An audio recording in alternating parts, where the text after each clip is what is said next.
Immediately he made the disciples get into the boat and go on ahead to the other side, while he dismissed the crowds. And after he had dismissed the crowds, he went up the mountain by himself to pray. When evening came, he was there alone, but by this time the boat, battered by the waves, was far from the land, for the wind was against them. And early in the morning he came walking toward them on the sea. But when the disciples saw him walking on the sea, they were terrified, saying, "It is a ghost." And they cried out in fear. But immediately Jesus spoke to them and said, "Take heart, it is I. Do not be afraid." Peter answered him, "Lord, if it is you, command me to come to you on the water." He said, "Come." So Peter got out of the boat, started walking on the water, and came toward Jesus. But when he noticed a strong wind, he became frightened, and beginning to sink, he cried out, "Lord, save me." Jesus immediately reached out his hand and caught him, saying to him, "You of little faith, why did you doubt?" When they got into the boat, the wind ceased, and those in the boat worshiped him, saying, "Truly, you are the Son of God." Hey, it's great to see you. I'd like to jump in just by praying, and then we're going to jump into the text, actually. God, we all show up with our own stuff, and some of us feel like we're in a crisis, or we are, and others, it's maybe even the opposite, where we're just there's this numbing monotony to our lives.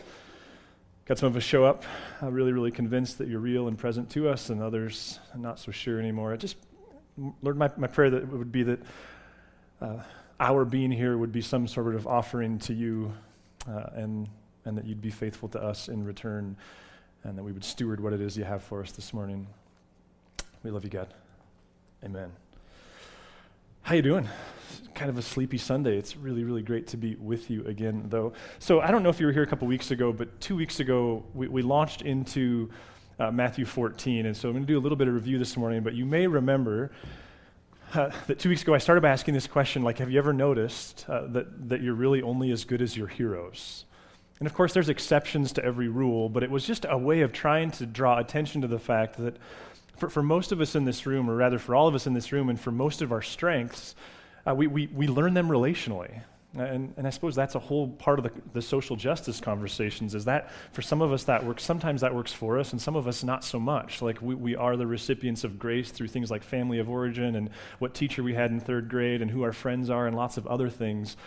But I was just trying to draw some attention to the idea that relationships are huge, and the strengths that we have, we mostly learn them from someone. And then I also explored this idea of, okay, so have you ever noticed that the reverse is also true? That we're also only as bad as our heroes, that our vices are often the result of relationship as well, that the areas where sin most manifests itself in our character, it's often learned relationally. And what I realized was kind of trying to create that conversation. So the following Tuesday, I was listening to myself, which not in my head, I was listening to the podcast, which I know sounds arrogant, but trust me, the opposite is true, because there's few things more brutal than listening to your own voice. You know this when you're listening to yourself on the phone. But I made a commitment that actually I'm going to give some context for. Several months ago, I made this commitment over almost a year ago now that I was going to listen to myself every Tuesday. And my strategy is I listen on Tuesday morning when I'm at the gym, because it's such a humbling experience that then that's a little bit of extra motivation when I get to the office Tuesday morning to work a little bit harder on the message and communication that week. But here's where it came from. Do you remember the early days of COVID and how, whether it was your family or at school or at work, it felt like several times a day for a year we were having these high leverage conversations. I mean, some of you were in the medical industry or something, and it was even more so. But no matter what your lot in life was, suddenly it was the most simple decisions we had to talk about and decide. Do you go to church? Do you not go to church? Do you buy groceries? Do you not? I mean, it was just insane how much we were having to talk about everything. Well, I don't know what your experience was, where you work or what team that you're on, but ours was, on some level, that was kind of invigorating. As a staff, suddenly we were having these high leverage conversations several times a day, and it was kind of fun. The image that formed in my head, I don't mean to trivialize the seriousness of COVID by calling it fun, but there was this sense of team. And the image that formed in my head was, it felt like we were all on the same ship, and before the storm hit, we all had specialties and jobs, and we were all in our own little part of the ship doing our own kind of thing that contributed to the whole thing. But there was this season, and it lingered for like a year, where it was like suddenly we were all on the deck of the ship, and it didn't matter whether you were the cook before or the navigator or whatever. Suddenly we all had buckets in our hands, and we were just kind of bailing water trying to keep the thing floating. Remember that? I mean, and some of you, I get like, in many ways, we're still there.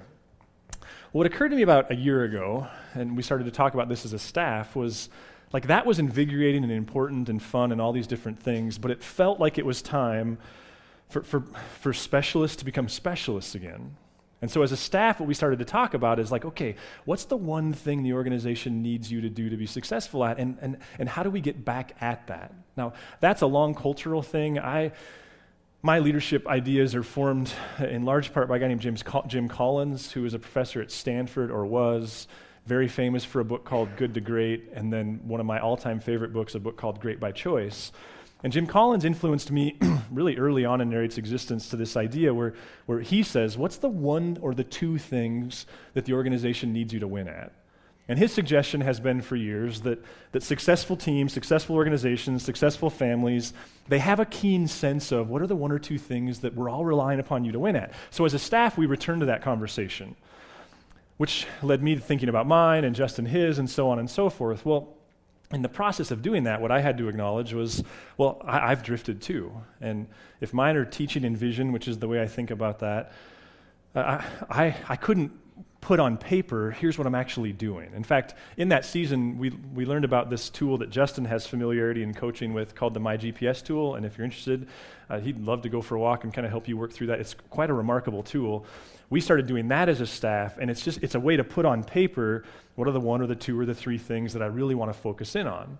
And in the process of putting on paper, I all the more was aware that like tangible efforts to grow as a communicator were not on mine. And so at the time, I created this one that I was going to find a class, and I actually just did finally a few weeks ago. And the other commitment I made, coming full circle now, was to listen to myself. Andy Stanley, I think the most brilliant communicator on the planet in the church context. I heard him say, man, I was in my 20s when I heard him say, if you're a communicator and you're not listening to yourself, you're just not committed to getting better. So I committed to listening to myself. And on Tuesday, after that first message, I know this is like a really weird story, but trust me, I'm coming back to it. There was this realization of, man, I never actually really developed why I think this hero thing's important. And so I want to continue doing that this morning, but it starts here. You know, if you're familiar with faith, maybe you've been a part of a tradition where there's been a reciting of a creed even, maybe you're someone that would say like, I believe in Jesus, or he's my Savior, or he's my Lord. Those are all helpful and important things. The problem is, none of those words are in our everyday lexicon. Like, the extent to which you call Jesus a Savior means that you're referring to him as something for which in some ways there is no like tangible competition. You can call him your Lord, but the problem is you don't live in a feudal system anymore, so he's the only Lord that you would refer to. And I'm not saying that's all bad, but it brings me to this. What if in modern parlance, hero is an appropriate designator, an appropriate title? Like, what if more than anything else, Jesus aspires to be your hero, which I know brings up Shrek and Footloose and these silly and serious songs and this kind of horrible 80s beat. Maybe you're already distracted by that. But seriously, what if more than anything, what Jesus wants to do is to be your hero? So that suddenly where you're relationally influenced is through familiarity with him. And I was talking this week with a friend who, it's its own story that I can't tell, but I lost track with him for over a decade, knew him in high school, and he reappeared, and the rumor was that he had become a Navy SEAL, and it turns out it's true. Looked me up this week, I got to hang out with him. It was really fun. And one of the things he said is you know, Adam, my life as a SEAL turned on this event I had recently. I was thrilled to hear that his faith is still he's very serious in his faith, but he said, I had a senior SEAL say to me, I forget what it was, 5 or 6 years ago, he said to me this, he said, you know, we're not called to be like David, we're called to be like Jesus. Now here's one of the world's most trained soldiers, right? He's not suggesting that he's not even suggesting pacifism. But he's reflecting on what? Like, we have a hero, David, and he's one kind of hero in the story. But to be a SEAL, my hero ought to be Christ. I'm reading a guy named Albert Schlottman. He's like the C.S. Lewis of Eastern Orthodoxy. And he pointed out in something I was actually listening to, that when Jesus starts his ministry by saying, repent, for the kingdom of heaven is at hand. That's, in 3 of the 4 Gospels, that's how he starts. He asks this question, what are we repenting from? What are we turning to? And his argument, and this to me is fascinating, we'll talk a little bit more about this next week, like you'd be hard-pressed to find a more liturgical religious tradition than Eastern Orthodoxy. Like liturgy and the high church kind of stuff, and stand, sit, and do all these things at the same time every week, that is like central to Eastern Orthodoxy. And yet he said, in repenting and turning to Christ, we're actually not turning to a moral system. We're not turning to a set of theological principles. Like if we look at the story of Jesus and the disciples and the men and women who turned to follow him, the invitation was what? He points out, wasn't it to the person? And what happens early on was these people became blown away by the person without really any understanding of the nuanced moral and theological conviction. They were just like, this guy's amazing. And they followed him. It brings back this idea. What if Jesus wants to be your hero? And the idea is, like, how would Jesus parent if Jesus was a parent? And how would Jesus do this job? Like, it's him living it through us. Well, here's why I think this matters in Matthew 14. As we said in Matthew 14, it seems that part of what Matthew's doing is he's juxtaposing 2 different kinds of heroes. Like we'll do this in music or sports or art or entertainment. You'll go, well, who's better, Tom Brady or Aaron Rodgers? Like we'll do this thing. It seems like Matthew the artist is doing that in Matthew 14. There's Herod, who we think of as only a villain, but remember, this was one of the most powerful. Some people argue Herod is still the single, like relative to everybody else on the planet, the single most wealthy person who's ever lived. He was a hero. Herod has power. Jesus has power. Herod is surrounded to people attracted by him because of his power. Jesus is surrounded by people attracted to him because of his power. Herod uses his power to do certain things in certain ways for certain people. Jesus uses his power to do certain things in certain ways for certain people. Well, how does hero number 1 do it? Well, we explored that. It seems like Matthew's saying the epitome of how that Herod does it was he throws birthday parties that involve heavy drinking. And in fact, just to illustrate where they go, it involves a stepdaughter of Herod's doing a sexually charged dance. It's clear that's what Matthew's trying to portray, to the extent that her stepdad, Herod, goes, wow, that was amazing. Ask me for anything and I'll give it to you. And she says, like, not a pony, but she says, give me the head of John the Baptist on a plate. And he does it. So there's one way power happens. There's one way of being a hero. It's using your power to protect yourself and to do things like kill innocent religious prophets. And then we get this story of Jesus. Jesus finds out his friend has been killed. He tries to get away. He has every reason to get away, but he doesn't successfully get away. These crowds follow him. He could have chose to be annoyed. He could have chose to do any number of things. He doesn't. He heals many of their sick, then miraculously feeds them. And then we pick up where we started, where Brian read this morning. And sometimes it's hard to tell, like when I have my own kind of like, whoa, my own God encounters, so to speak, when I'm studying through this. Sometimes it's hard to tell to what extent it translates for you. So I guess you get to decide. But this one for me was an important one. Verse 22. Immediately, he made the disciples get into the boat and go on ahead to the other side while he dismissed the crowds. It's a pretty innocuous statement, but I just like to slow down for just a second and just consider it. Because what's in the immediately? What does that mean?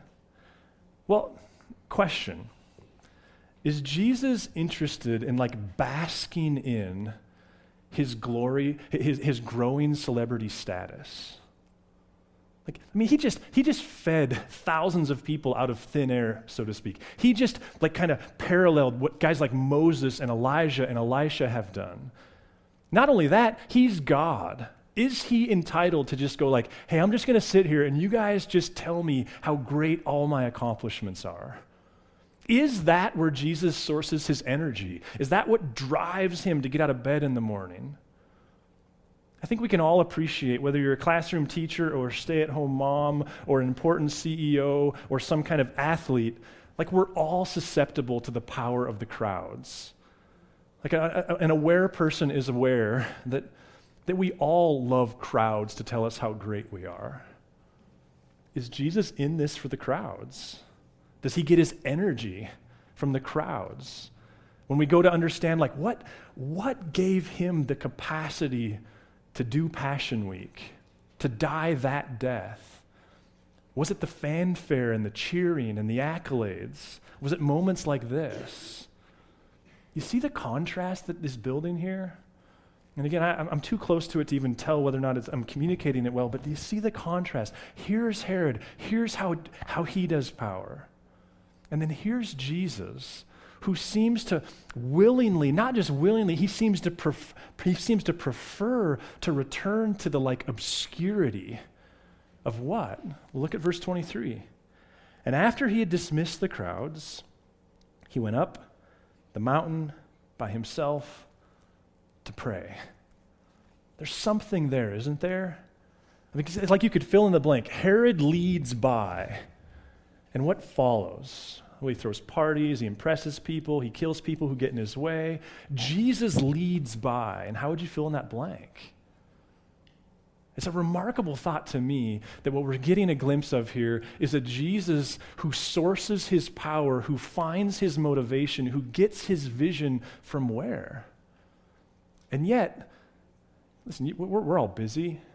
And probably everybody in this room would say, I'm busier than I was a year ago, 2 years ago, 5 years ago, 10 years ago. Jesus is busier than anybody could have ever dreamt being. His status is ascending. And yet what's his story? He still gets away to be with the Father. Maybe this will help, and it admittedly is a sports analogy, but George Paton, if you follow the NFL, George Paton was hired about a year ago to be the general manager of the Denver Broncos. I had never heard of him. Once he was hired, I kind of read up on him, or maybe it was even in the hiring process. And what I learned quickly was that George Paton was an executive prior to being hired by the Broncos. He was an assistant general manager for the Minnesota Vikings. He'd worked for a guy named Rick Spielman for many, many years. But more than that, he was the type of leader that had been ascending for about a decade, had passed up several different job opportunities to be the general manager for places like the Los Angeles Rams and others. He was smart enough to know that his family had it really good in Minnesota and that guys like him only get one shot like that, and so he was waiting. He had the ability to kind of handpick the opportunity that he would say yes to. So about 3 weeks ago, the Broncos season ended yet again without making the playoffs, and there was an interview with George Paton that I was listening to on a Monday.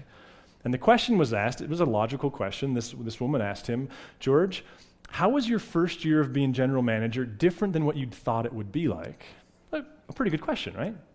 And he said, well, first of all, being the general manager of an NFL football team is a lot like being the CEO of a multi-billion-dollar company. And he said, I kind of knew when I took the job that there's going to be lots of things that I have to do that seemingly have nothing to do with football. And he went on to explain that when he worked for Rick Spielman was a really good delegator, and so he had some experience with this, where suddenly he was working on marketing things or other types of facility things that they didn't seem to directly translate to quarterbacks throwing the ball and wide receivers catching it and guys tackling them. But then he said this, he said, but when I got the job, someone said to me, George, don't ever forget why you got this job. Don't ever forget what skills actually translated to you getting this job. And he went on to explain that what he knows is that the one thing the organization needs him to win at is scouting. Like a GM is a great scout. That's what gets you the job. Your ability to watch film and watch live games and understand which men do I want on my team and which ones don't I. And so he went on to explain, I know that it doesn't matter how good I am at marketing or any of these other things. If I don't win at scouting players and putting together the best possible team, then I won't keep this job. And so then he said, so what that means is, what's changed for me more than anything is all that stuff that I have to win at, I've got to get it done before 8 a.m., and oftentimes I have to stay long after 5 p.m., because I still need to win at that, but I got all this other stuff to do. I heard that story, and as I was working through Matthew 14 or reviewing it to teach it, I was like, I think that's what's going on here. And to me, it brings me back to this, like, Jesus is amazing. Because what's Jesus doing here? What's Jesus modeling here? Not just modeling, what's coming out of Jesus' character here? I mean, things are ramping up. His status is growing. And yet, what does Jesus understand about himself? When we get to Lent in a few weeks or a month, we're going to skip ahead to Matthew 26 and just work through Passion Week. And I think one of the questions as you follow a Jesus who endures what he does and ultimately dies the way he dies is this question of, like, where does that come from? Like, how do you do that? And it strikes me that Matthew's answering the question. Jesus was well aware of how he had to win, where he had to win, where his strength came from. And I guess the question that I want to kick out to us, and I get it, this is kind of like Jesus 101, but it strikes me that maybe it's an appropriate time to just kind of check in on that ourselves. From where do you derive the strength to live the life that you feel like God's calling you to live? And are we a people who, like George Payton, like Jim Collins, like Jesus of Nazareth, has a clear sense of, like, okay, I've got to win in this area? Maybe some of you were raised in kind of an evangelical setting, like you've heard things like quiet times talked about since you were in youth group, and you understand how it can become toxic, and if you're not careful, it becomes its own end. I get it. Like, we can overemphasize the importance of personal devotion and prayer and all that stuff. I also think we can allow familiarity to breed contempt and miss out on the fact that these types of daily practices are central to the life of people who have followed God well from the very beginning. And if you're someone that this is a completely foreign concept to you, or someone that you just kind of want to rethink it, I think I can legitimately say there's not a more exciting meeting that myself or anyone else on the staff could have than to sit down with someone who's going, hey, I kind of want to figure out what it looks like to spend time with God every day. As the band comes up here, we're going to come back to the story for just a few minutes after we get our communion elements, but I just want to create some space for you to just give consideration to this question. Like, if Jesus wants to be your hero, if Jesus models for us what it looks like to get our strength from that time with God, then how you doing? And I don't mean that in this, like, assume the worst, shaming kind of way, but just to create space to begin to give consideration for what does that look like for you? I don't know everybody in this room. I know a lot of you, some better than others. I have a good sense for what it is that you're doing. I know that some of you have literally been on the front lines of COVID for 2 years now, and others of you have a house full of little kids, and some of you are really important teachers in different classrooms and therapists. Like, there's a lot of different people and vocation here.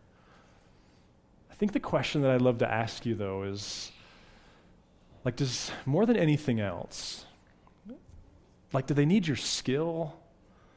Do they need your training? Do they need your expertise? Or is what you can bring that perhaps nobody else in that department will bring if you don't, is like a legitimate presence of God? That, like, literally, when you show up, and I get it, like, this can make you feel really arrogant, but it's like the faucet of who God is and what God is about is on when you're in the room. And to whatever extent that would be true, it reminds me, my friend Fred, and then we'll give you a chance here. I have one of my mentors growing up. He had this 5-gallon water cooler, like you have, the little bucket thing. And he had a statement on there, and it said, "Warning to Christian leaders." And the warning was this: if your output is greater than your input, then your input will become your downfall. It strikes me that this is probably a room full of people who are in that season of their career where you're not just on staff anymore, you're leading, you're central. And therefore, it's easier than ever to justify. You don't have time for that anymore. And yet, kind of like the couple who recognizes, like, the strength of our marriage was found in date nights, maybe there's some value in returning to this, like, no, more than anything, we need you to win at having your own centeredness with Christ. One of the things I think that's valuable as you're reading this is to ask, What would it have been like to have been like the early church getting this story? Because we know that was originally comprised for the early church trying to make sense of, okay, what does it mean to be his? I want to keep reading in the story, picking up with that thought. So it says, when evening came, he was there alone. This is Jesus. But by this time, the boat, battered by the waves, was far from the land, for the wind was against them. And early in the morning, he came walking toward them on the sea. But when the disciples saw him walking on the sea, they were terrified, saying, "It's a ghost," and they cried out in fear. But immediately Jesus spoke to them and said, "Take heart, it is I. Do not be afraid." For those of you who like to nerd out on little specifics in the Bible, that phrase, "it is I," if you were to read this in the Septuagint, which is the original Greek translation of the Hebrew text, it would read the same as in Exodus when God says, "I am." So part of what is going on here is this strong claim to Jesus claiming to be the God of the world, the God of Israel, because he's claiming the I am. Sometimes you'll hear people suggest, well, Jesus never claimed to be God. That's something early Christians did. It's just fundamentally not true. He just didn't claim to do that the way a Westerner would in 2022. He claimed to be the Jewish God in Jewish parlance and language and context. But there's this observation that was made in one of the commentaries that I think kind of, for me, builds on this idea of the remarkable nature that Jesus, the hero, finds his strength through his relationship with God. And it's this. There's three observations. First of all, notice that they're in a storm, and yet Jesus kind of did it to them. Now, that's not to suggest every storm is of God's doing. I think that's dangerous theology. But we also have to be careful to say that no storm is of God's doing. That here you have this early church, these early followers of Jesus, and something about this story that they were exposed to a storm would parallel what the early church was experienced, which leads to the second thing, like they were a long ways from shore. And one wonders if that's part and parcel of what the definition of growing in someone's relationship with Christ means. That God is going to send people. This is part of the Matthew story. He's going to send followers, and he's going to send them a long ways from shore. Which then gets into this third piece that he's with. A long ways from shore, he's with, and ultimately, to what end? Jesus called them originally and said, "Come follow me," and they followed. Was he looking to leave them there? Or was he looking to give them experiences that would cause their faith to expand? And is the story perhaps that there's this symbiotic relationship? Life is going to have more and more challenges. God's going to send you out to live a larger and larger faith, and yet that's going to require a return to sender, if you will. That becomes all the more important. And I think that's why for the early church, communion wasn't just something that happened occasionally. It was a tangible reminder that Christ in us is what it's all about. Lord, it's astounding and humbling to just think of the wide variety of important tasks that get covered by the people that will walk out of this room in a few minutes. Nothing more important than those raising little kids at home, and yet government people and hospital people and classroom teachers and business leaders, and there's a lot here, God. I guess my prayer would be that your scattered church would be something that we get to be a part of, and yet you'd protect us from the kind of pride that comes with success and busyness, and that somehow we would, like you, operate from this source of strength, and that is our communion with you. We love you, God. Amen. Thanks for listening. If you'd like to learn more about Narrate Church, find us online at narratechurch.org or look us up on Facebook or Instagram.